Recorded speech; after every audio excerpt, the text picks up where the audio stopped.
Good evening. Glad that you are watching us on the county's television on the news tonight.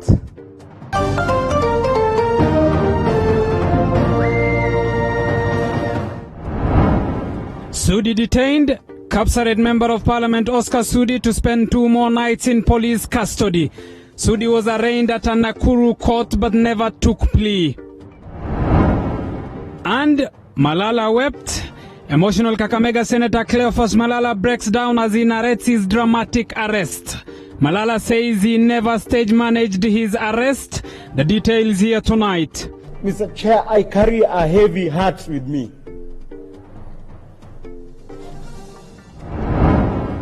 Plus, guest of the state, Garissa Governor Ali Korane to spend the night in police custody after his arrest over a graft case involving over 230 million shillings. While his embattled Nairobi counterpart Mike Sonko was charged afresh over 10 million shillings bribe case he is facing.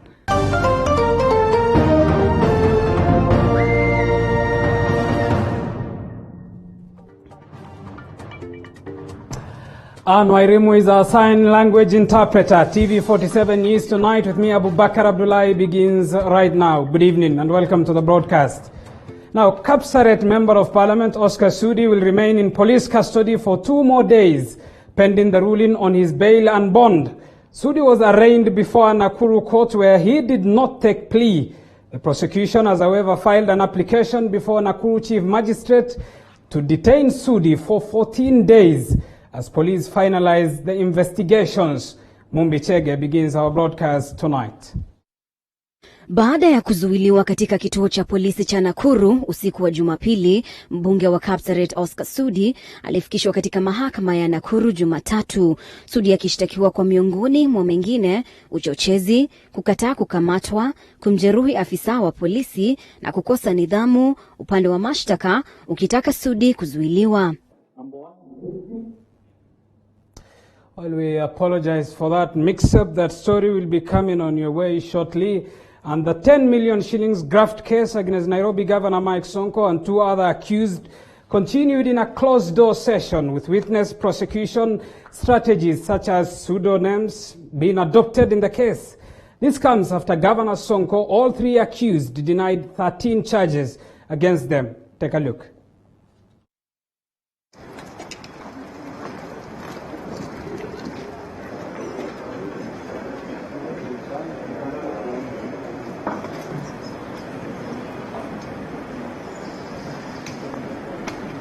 In this record, there are parties who have indicated that they were ready to proceed to take plea and later turned around and indicated they were supporting an application for stay. Consequently, I do find that no authoritative argument or material have been placed before me to enable me interfere with the proceedings so far by way of stay or otherwise, and hereby order that this plea proceeds. There will be a closed session. I hope you all understand what it means. The witnesses to use pseudonyms and to use a witness box as per order numbers 4, 5, and 6 of the order dated 14th January 2020.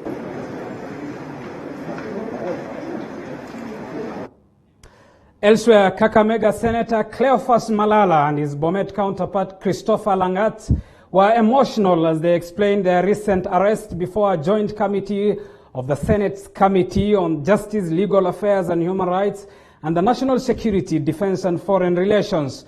Malala denied claims that he stage managed his arrest on a day Senate was set to debate the revenue sharing standoff.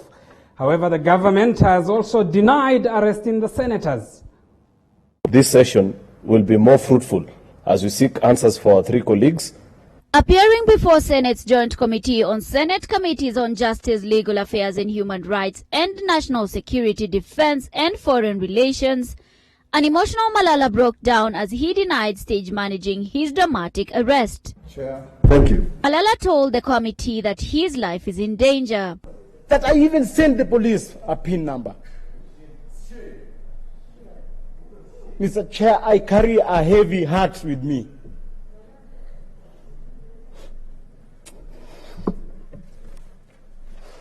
The senators were, however, forced to summon the Inspector General of Police, Hilary Mutyambai, to answer to queries on the arrest of the three senators. Chairman. Bomet Senator Christopher Langat was also emotional, explaining his arrest before the committee. These people are enemies. We respected you, but you are killing us. I'm going to be operated again.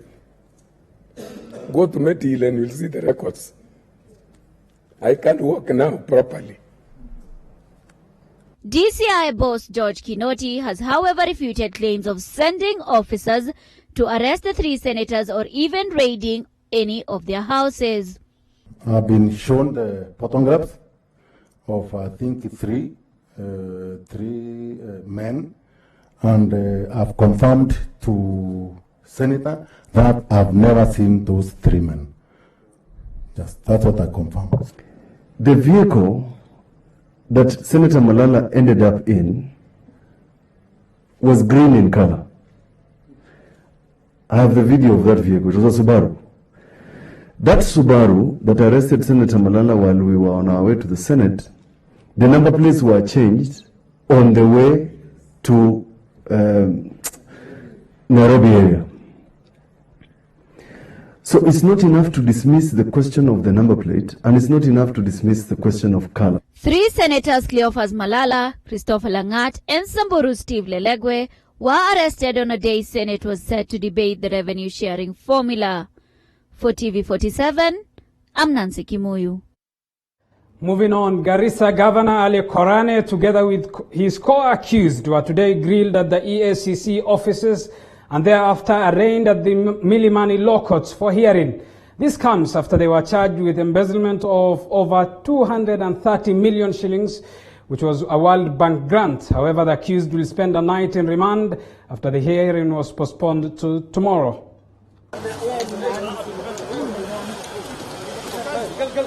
Garissa County boss presented himself to the Ethics and Anti-Corruption Commission EACC to be probed into a 233 million shilling grant fund. However, his plea has been deferred to Tuesday after spending the afternoon in his car waiting to take plea. EACC is charging Governor Korane and 4 other accused, among them Finance Chief Officer Ibrahim Malo, Treasury Head Mohamed Abdullahi, Municipality CEC Abdi Shale, and Head of Accounting at the Municipal Ahmed Aden, who will be charged with 5 accounts, including conspiracy to commit an offense of economic crime, misappropriation of public funds, abuse of office, engaging in a project without prior planning, and willful failure to comply with the law. Korane has been questioned by EACC detectives early this year over the alleged embezzlement of funds under World Bank-funded Kenya Urban Support Program. Nanok Lauren, TV47. Now, the decision to reopen schools will be announced after a stakeholder meeting expected to take place on or before 25th of this month.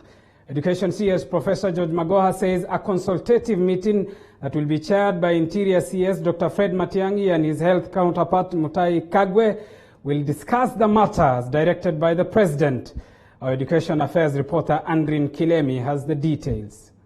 The anticipated schools reopening announcement remains a mystery, even after a meeting that involved education stakeholders.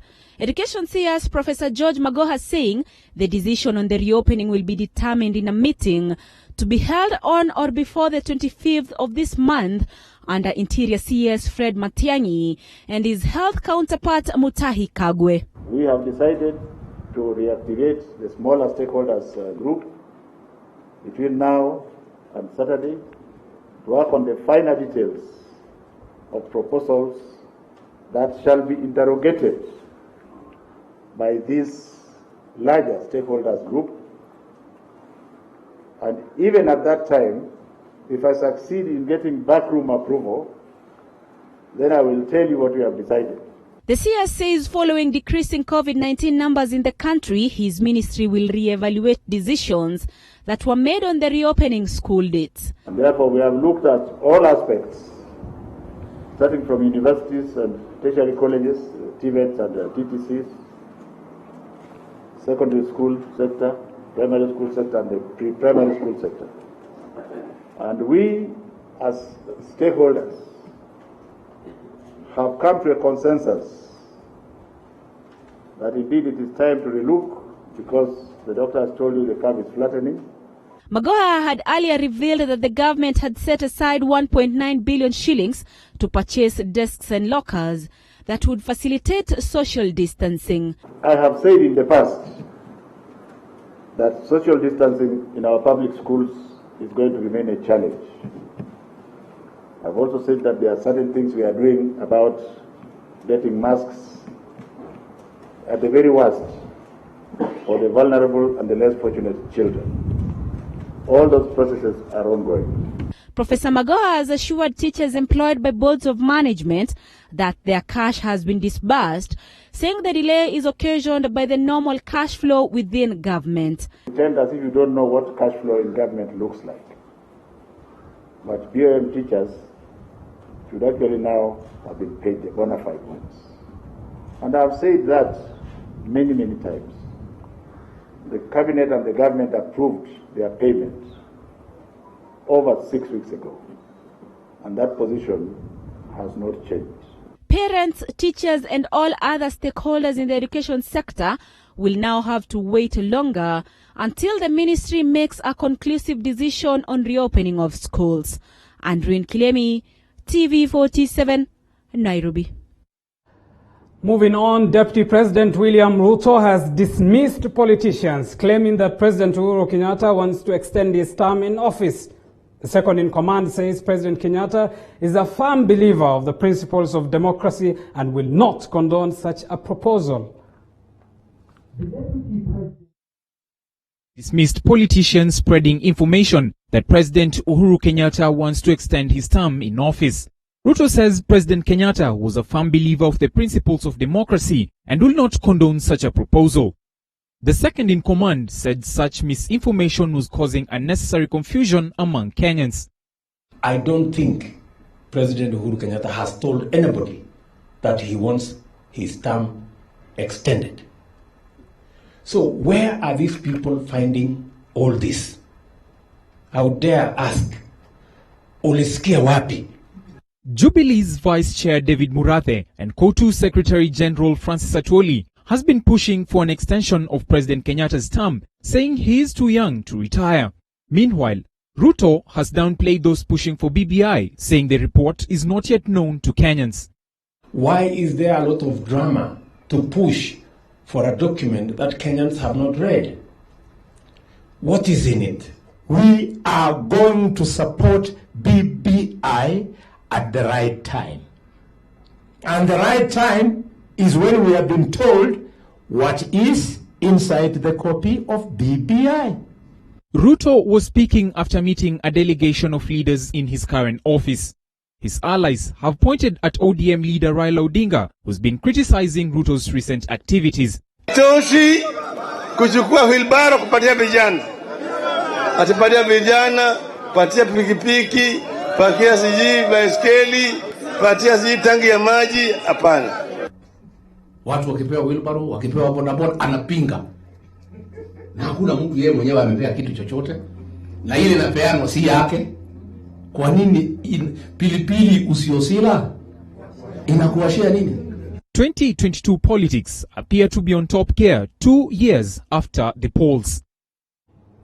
Now, Kapseret MP Oscar Sudi will remain in police custody for 2 more days, pending the ruling on his bail and bond. Sudi was arraigned before a Nakuru court where he did not take plea.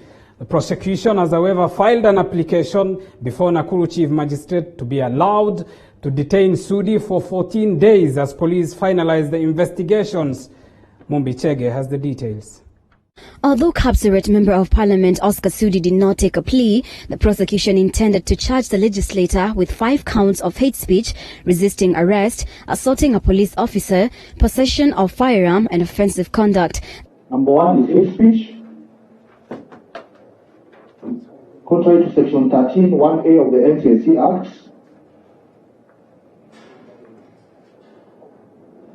Number 2 is assault of a police officer. The state is also seeking to hold Sudi in police custody for 14 more days, citing his release will be a threat to public order, peace and security. Your Honor, the Republic is seeking to detain the respondent, Oscar Kipchumba Sudi, for 14 days at Nakuru Central Police Station to enable the applicant conclude his investigations. Efforts by his defense team to have him taken to Nakuru GK prison instead of Nakuru Central Police Station cells were unsuccessful, with the prosecution objecting the application, saying he's yet to be charged. The court has also ordered for Sudi to be taken for treatment at the Nakuru County Referral Hospital for treatment after his lawyers claimed that he's unwell. Just for the record, that this will remain remanded at Nakuru Police Station till then. Yes. Your Honor, we have an application to request that the accused person be remanded at Nakuru GK remand home. For the following reasons, Your Honor. Nakuru Central Police Station, Your Honor, where the accused person has been for the last 24 hours.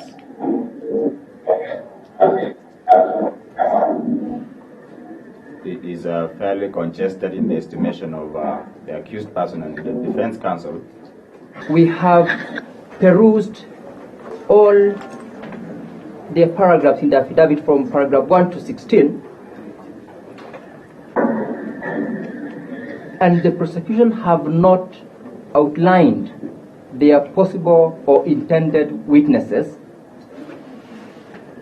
with whom they allege that the suspect will interfere with. The case will be mentioned on September 16th for bail and bond ruling. There's no case here. Lakini kwa sababu ya kuturutishwa hii ni ya kujaribu kuweka sisi tukae bila amani, lakini tumehakikisha tumeonekana tukiwa wajumbe wote na senator na governor wetu hapa, sisi ni watu ya amani.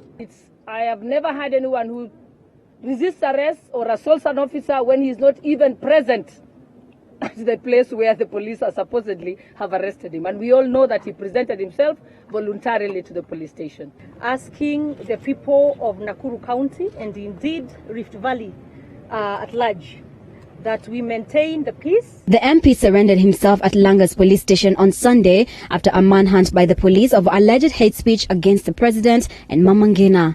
Mumbichege, TV47.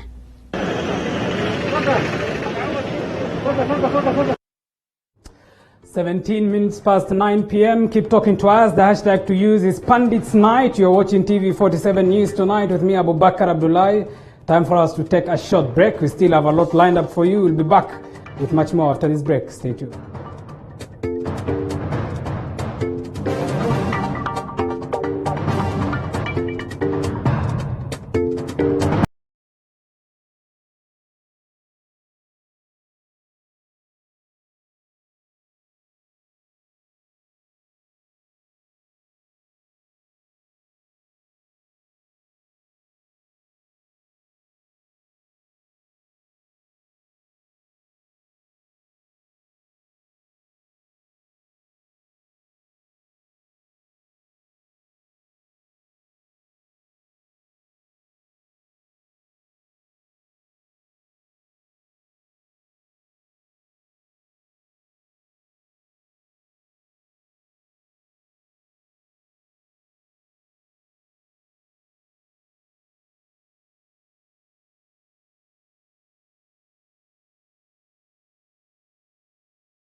Welcome back to TV47 News Tonight with me, Abu Bakar Abdullahi. Thank you for staying with us here on the county's television.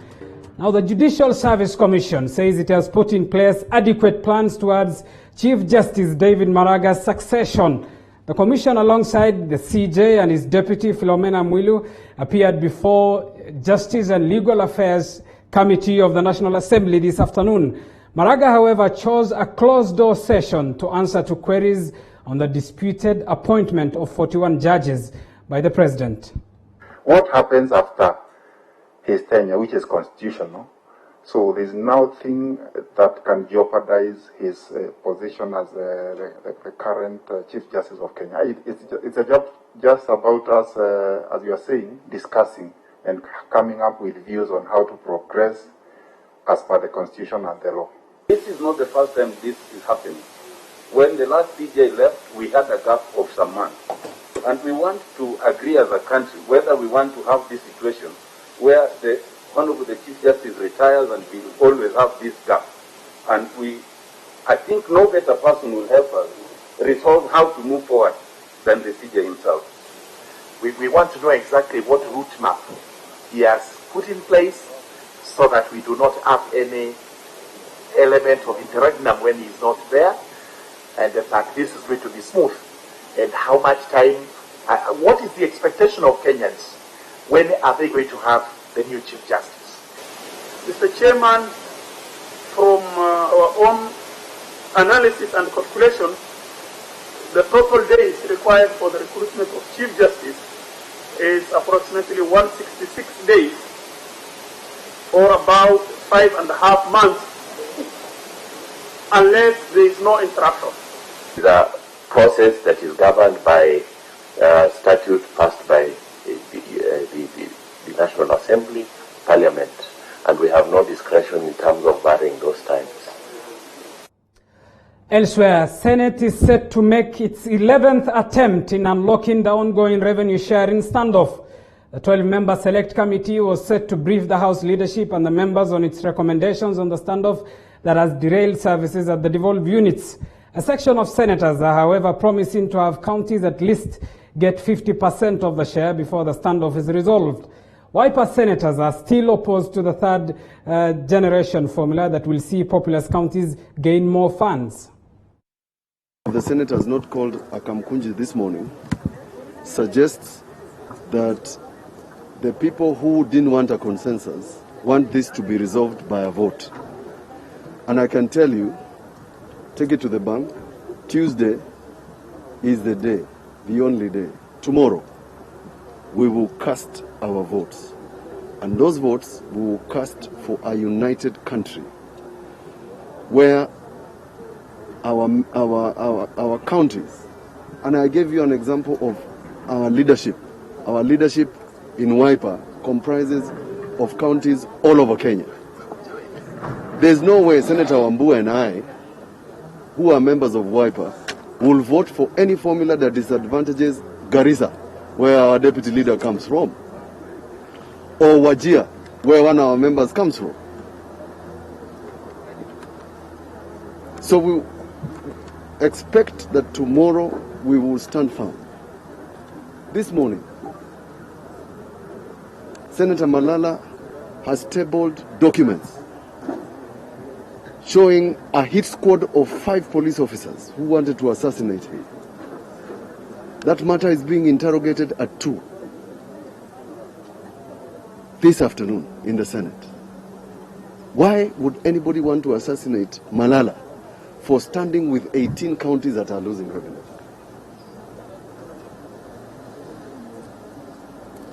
It is a sad case of people attempting to intimidate elected leaders.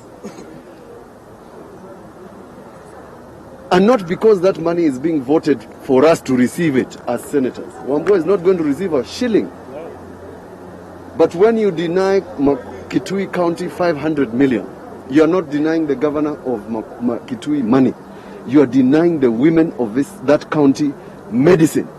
You are denying the women of that county water. Now, the counties of Mombasa and Turkana are recording alarming numbers of COVID-19 cases. This is according to the Ministry of Health, that attributes the rise of infections in the two counties to inadherence to the residents in following the COVID-19 set guidelines. Zainab Mohammed has the details. Despite the drop in the COVID-19 curve in the country, the Ministry of Health says counties of Mombasa and Turkana are recording a worryingly increasing number of COVID-19 cases in the past few days. According to statistics from the ministry, on the 13th of September, Turkana County came second in the counties with the highest number of COVID-19 cases by recording a total of 29 cases. Mombasa County was the leading county on the 13th of September with a total of 43 cases. On Monday, Mombasa has recorded a total of 20 cases out of 48 cases recorded in the country. Cumulatively, Mombasa has a cumulative number of 2,603 cases, whereas Turkana County has 167 cases so far, with the ministry now warning residents of those counties in taking necessary precautions in order to avoid the looming surge. The weekend, we continue to monitor trends across different counties, and this weekend we saw an interesting trend where counties such as Mombasa and Turkana, who were on a downward trend, have begun to shot up again. And it becomes important, therefore, to highlight to you, while this might seem like a surge, we have set up teams to be able to closely monitor this situation as it unfolds to determine what is happening in Mombasa and Turkana. Meanwhile, the Ministry of Health has refuted claims that donor funds for malaria, HIV/AIDS and TB have been withdrawn by donor organizations, saying there are talks to smoothen the issue. Global Fund is said to have threatened to withdraw its support to Kenya in the next round of funding. We've seen the reports in the media, and internally within the ministry, there is a KCM secretariat, that's the Kenya Coordinating Mechanism Secretariat, that continues to meet to be able to ensure that there will be no loss of funds. So at this point, there's no loss of money that has happened in terms of the grants. The grant process is ongoing, and I'm aware the teams are actually making progress in terms of being able to ensure that the process is aligned to Global Fund regulations. This is as the number of COVID-19 cases rose to 36,205 cases after 48 more people tested positive for the virus in the last 24 hours. 176 people have recovered as 2 more people succumbed to the virus. Zainab Mohammed, TV47. Thank you, Zainab, for that report. Now, William Mosoti, an agricultural officer consultant from Eldoret, is the latest winner of the 555 bet. Mosoti won 333,000 shillings, which he received today. The elated Mosoti says he plans to open an electronic shop in Eldoret town, which he has procured but did not have enough funds to stock the wares.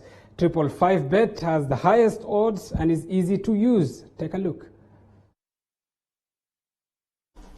Kwa majina naitwa William Birundu Mosoti. Mimi ni mkazi wa Eldoret.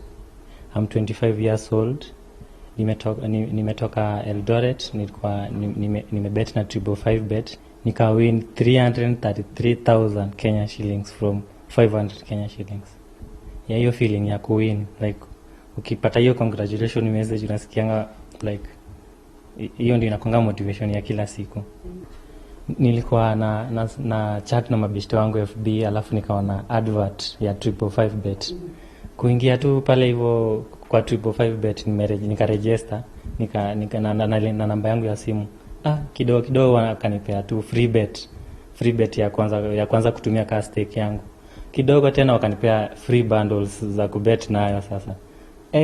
Kidogo nilikuwa na punch tu M-Pesa. Nikasema tu acha nirushe hiyo punch nione venye kutakuwa. Yaani kurusha tu hivi, kulikuwa na live games zinaendelea, nimekelea tena.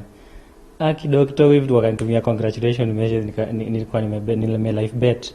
Alafu nikapata nimewin 333,000 Kenya shillings. Advice yangu kwa vijana yenye tuna bet, nataka kuambia kuna website mingi huko nje sana.